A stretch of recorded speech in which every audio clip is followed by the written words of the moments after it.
এবার সিরিয়ায় বড় আকারের অভিযান চালিয়েছে যুক্তরাষ্ট্র।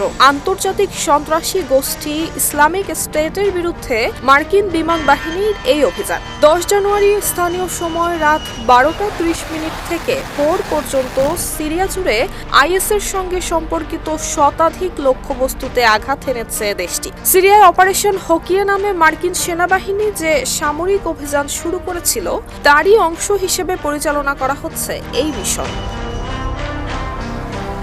আইএসের উত্থানের পর গোষ্ঠীটিকে দমনে সিরিয়ায় সেনা মোতায়েন করে যুক্তরাষ্ট্র। 2014 সালে আইএস মাথাচাড়া দিয়ে ওঠার পর সিরিয়ায় প্রায় 2000 মার্কিন সেনা পাঠানো হয়। বর্তমানে দেশটির মার্কিন ঘাঁটিতে অবস্থান করছেন আনুমানিক 1000 সেনা সদস্য। গত ডিসেম্বরের প্রথম দিকে সিরিয়ার মধ্যাঞ্চলীয় শহর পালমিরায় একটি মার্কিন সিরীয় যৌথ গাড়িবহরকে লক্ষ্য করে বন্দুক হামলা চালায় আইএস।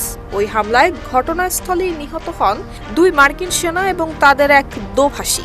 এতে আরও 3 জন আহত হয়েছেন। মূলত এই হামলার প্রতিশোধ হিসেবেই এই অভিযান চালিয়েছে মার্কিন বিমান বাহিনী।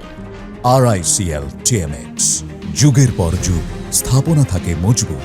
সাবেক প্রেসিডেন্ট বাশার আল আসাদের সময় দেশের বিভিন্ন অঞ্চলে চলমান গৃহযুদ্ধের মধ্যেই 2014 সালে উত্থান ঘটে কট্টর ইসলামপন্থী আন্তর্জাতিক জঙ্গি গোষ্ঠী আইএসের। অল্প সময়ের মধ্যে সিরিয়া এবং ইরাকের বিস্তৃত ভূখণ্ড দখল করে খেলাফত ঘোষণা করে নিজেদের আলাদা রাষ্ট্র প্রতিষ্ঠার দাবি তোলে তারা। বর্তমানে অবশ্য সেই শক্ত অবস্থান নেই আইএসের। যুক্তরাষ্ট্র, ন্যাটো এবং রুশ বাহিনীর ধারাবাহিক অভিযানে গোষ্ঠীটি মারাত্মকভাবে কোণঠাসা হয়ে পড়েছে। একসময় দখল করা এলাকার তুলনায় এখন মাত্র 1/5 ভূখণ্ডই তাদের নিয়ন্ত্রণে রয়েছে।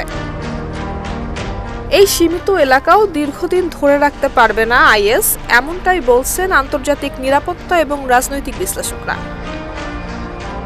নুসরাত জাহান মেহেক, ঢাকা পোস্ট।